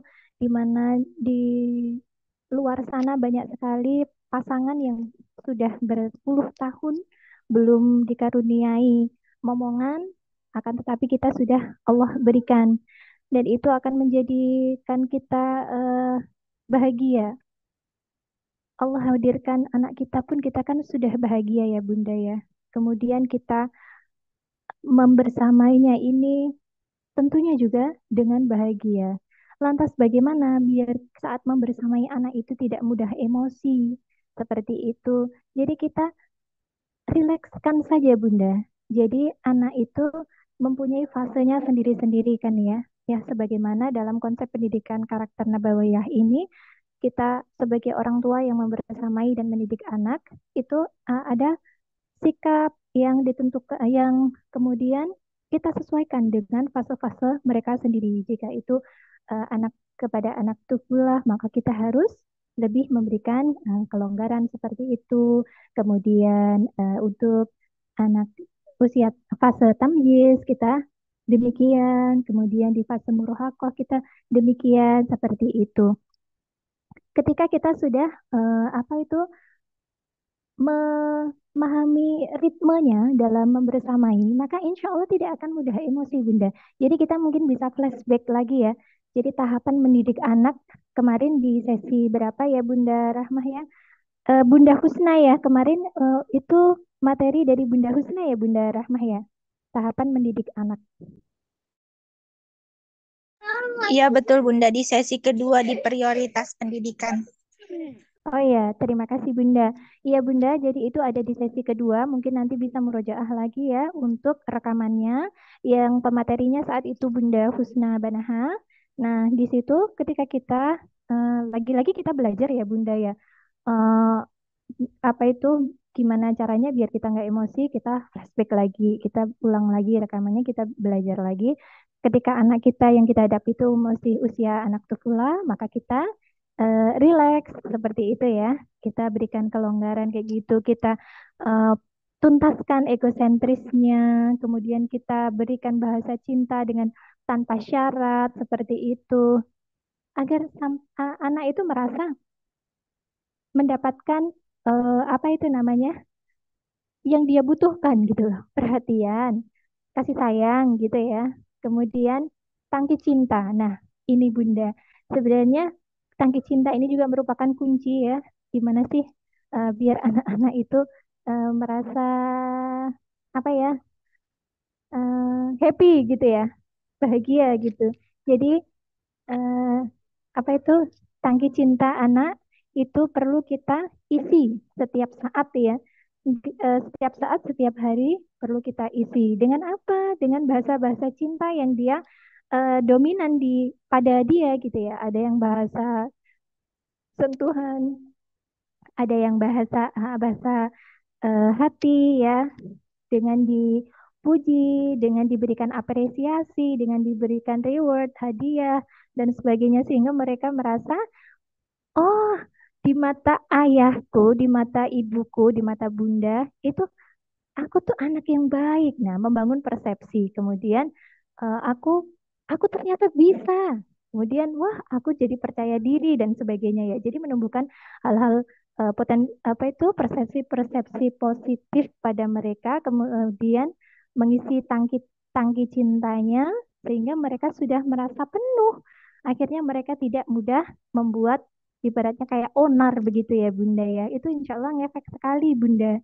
Jadi kalau memang tangki cintanya ini kering, biasanya akan muncul sikap atau tindakan dari anak itu yang mungkin agak berbeda gitu, yang akhirnya kayak menuntut nih, menuntut kita itu hadir, hadir kembali, hadir seutuhnya untuk memberikan kasih sayang, pelukan, kemudian apa itu kelembutan dan sebagainya kayak gitu. Jadi kita cek dulu nih apakah apa sih yang membuat emosi kayak gitu? Apakah tangki cintanya kering?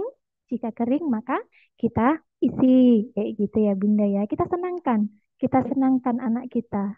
Kemudian kita rileks. Kalau kita sudah tahu nih pakem-pakemnya ini ya yang tadi kembali ke sesi 2 itu tahapannya, kemudian nanti kita bisa lebih rileks. Tidak mudah melarang selama masih aman seperti itu. Jadi anak juga tidak merasa terkekang, kitanya santai gitu ya. Jadi pembersamaan itu sebenarnya bisa mengalir Bunda.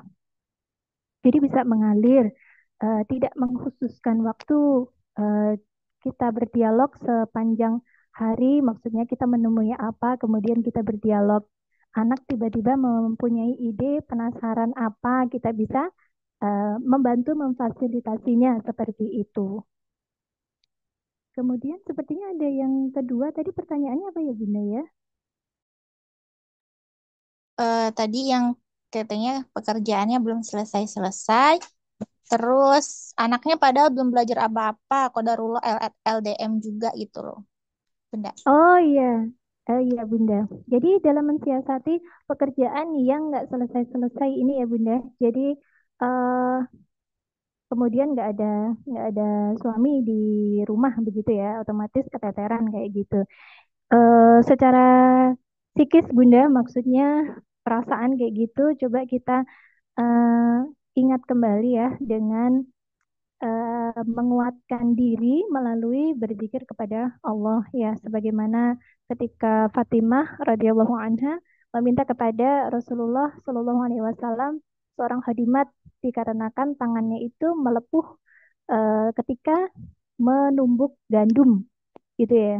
Kemudian merasa membutuhkan eh, kalau bahasa kita pembantu atau asisten rumah tangga seperti itu. Akan tetapi Rasulullah justru meminta kepada Fatimah untuk memperbanyak mengingat Allah, yaitu dengan mengucapkan zikir ya, dengan berzikir kepada Allah, subhanallah, subhanallah, subhanallah 33 kali, kemudian alhamdulillah 33 kali, kemudian Allahu Akbar 34 kali. Bahkan itu terus dilakukan oleh Fatimah dan Ali pada waktu itu. Sehingga ketika kita relatekan dengan kehidupan kita saat ini, sebagaimana kita seorang ibu yang perannya banyak sekali, pekerjaannya nggak ada habisnya, yang ini belum selesai, yang itu datang lagi, itu kita ketika memang kita merasa pada titik yang jenuh, lelah, bosan, dan ingin menyerah, nah itu kita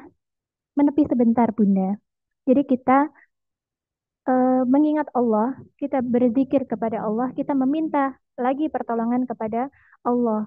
Kita bersandar kepada Allah. Karena jika kita tidak merasa butuh kepada Allah, maka ini sebenarnya justru yang berbahaya.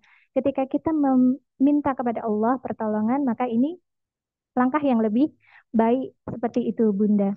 Jadi terkait anak belum belajar, nanti lebih pada manajemen waktu yang disesuaikan dengan kegiatan Bunda. Karena setiap kita mungkin berbeda, apa itu, kerandomannya itu berbeda begitu ya Bunda ya. Untuk terkait pekerjaan yang tak pernah usai, setiap pekerjaan, setiap baju kotor, setiap piring yang kotor, sebagaimana yang Bunda Lia pernah tuliskan ya dalam tulisan beliau itu, saya membekas sekali ya di benak saya itu atas tulisan Bunda Lia. Jadi bayangkan ketika satu lembar pakaian itu bernilai pahala. Jadi ketika kita melihat betapa menggunungnya, berapa lembar baju yang kotor yang harus kita kerjakan, kita bersihkan, itu berapa pahala. Kemudian yang kita dapatkan insya Allah jika kita lillahi ta'ala ya. Ikhlas, sabar, seperti itu. Kemudian piring-piring kotor, gelas kotor, apa itu namanya, sendok dan sebagainya kayak gitu. Dan kenyataannya kita itu tidak bisa bersih sendiri ya budaya. Kita harus mau terjun seperti itu dalam keadaan apapun. Seperti itu Bunda, jawaban dari saya. Masya Allah, barakallahu fiq Bunda Lulu atas pengingatnya, Masya Allah, barakallahu fiq. Semoga tersampaikan ya kepada Ummu Sahla di sini tulisannya ya Ummu Sahla, Masya Allah. Mungkin saya sedikit nambahkan juga Bunda. Anak-anak itu belajar bukan cuman pas dia duduk manis menulis seperti itu. Anak-anak belajar itu bukan hanya saat seperti itu Bunda Sahla, Ummu Sahla ya. Tapi saat kita juga mengerjakan hal-hal di rumah, kita bisa kok libatkan mereka dan itu adalah pembelajaran yang sangat bermakna. Manis itu apa? Manis itu enak. Jadi dari sana semoga lebih membuat bondingnya Bunda dengan Ananda semakin kuat dan pekerjaan juga tetap terlaksana, terselesaikan sama-sama, dan membangkitkan juga kesadaran anak-anak bahwa mereka juga perlu peduli dengan rumahnya gitu. Dan jadikan itu momen yang berharga. Kalau menurut saya sih itu beberes sama-sama anak-anak, masak bareng anak-anak itu salah satu momen-momen yang berharga yang semoga nanti mereka terkenang ya sampai besar. Dan mungkin sekian, dan Masya Allah, jazakillah khairan Bunda Lulu, makasih banget uh, temunya hari ini, pengingatnya yang Masya Allah luar biasa ya untuk kita semua. Semoga Allah jadikan ilmu ini ilmu yang bermanfaat untuk kita dan bisa kita amalkan dan menjadi amal jariah untuk Bunda Lulu. Dan kita hari ini, dan karena ini sesi terakhir dari Roadshow Temu HCE 2025, kita pun sekalian menutup ya teman-teman. Kita memohon maaf atas segala khilaf kita selama kita berinteraksi atas ilmu-ilmu yang mungkin kurang dari kami, atas kesalahan tutur kata kami dan lain sebagainya. Semoga teman-teman mau memaafkan kami, dan kepada Allah kami memohon ampun. Dan yang jelas kami sangat-sangat berterima kasih kepada teman-teman yang sudah berkenan untuk sama-sama belajar bersama kami, dan semoga ini bukan pertemuan terakhir kita. Semoga masih ada roadshow Temu HCE di tahun-tahun selanjutnya. Dan di sini juga kami mau menyampaikan untuk grup materi Temu HCE itu uh, tidak tidak akan beroperasi lagi karena memang sudah selesai ya materi Temu HCE 2025-nya, tapi kita tetap ada, grup itu tetap ada, tidak kita bubarkan, tapi jika teman-teman ingin keluar boleh. Dan untuk grup diskusi Temu HCE dan relay Temu HCE itu kita fasilitasi sebagai diskusi PKN. Jadi teman-teman kalau yang belum bergabung di grup Sotap Hebat, sekolah orang tua hebat, WAG-nya di sana kan insya Allah setiap pekan itu Bunda Husna akan share artikel-artikel seputar PKN ya. Jadi teman-teman bisa simak di sana, dan jika ingin ada yang ditanyakan terkait parenting bisa ditanyakan lewat diskusi Temu HC lewat WAG diskusi Temu HC atau relay ya gitu teman-teman ya. Semoga, tapi tetap seperti biasa teman-teman, karena kita sama-sama ibu-ibu, sama-sama para istri, jadi kami memohon uzur jika kami misalnya kadang lama membalasnya gitu kan. Tapi insya Allah jika teman-teman yang lain yang bisa menjawab walaupun bukan fasilitator, kami berkenan, kami sangat mempersilahkan gitu teman-teman ya untuk saling sharing. Itu wadah kita bersama untuk belajar bersama. Jadi bukan dua arah cuman fasilitator ke peserta, bukan, tapi itu wadah kita bersama untuk saling sharing dan diskusi. Insya Allah seperti itu teman-teman ya. Semoga Allah berkahi, Allah ridhoi roadshow Temu HCE ini. Semoga kita diampuni atas segala dosa-dosa dan khilaf kita yang mungkin terlintas atau pernah terjadi gitu kan ya, qadarullah seperti itu. Kami minta maaf, dan sampai di sini dulu. Semoga teman-teman tetap berkenan di grup diskusi HCE untuk saling sharing ya gitu ya teman-teman. Sampai di sini dulu, kita tutup dengan doa kafaratul majelis. Subhanakallahumma wa bihamdika asyhadu alla ilaha illa anta astaghfiruka wa atubu ilaik. Wassalamualaikum warahmatullahi wabarakatuh.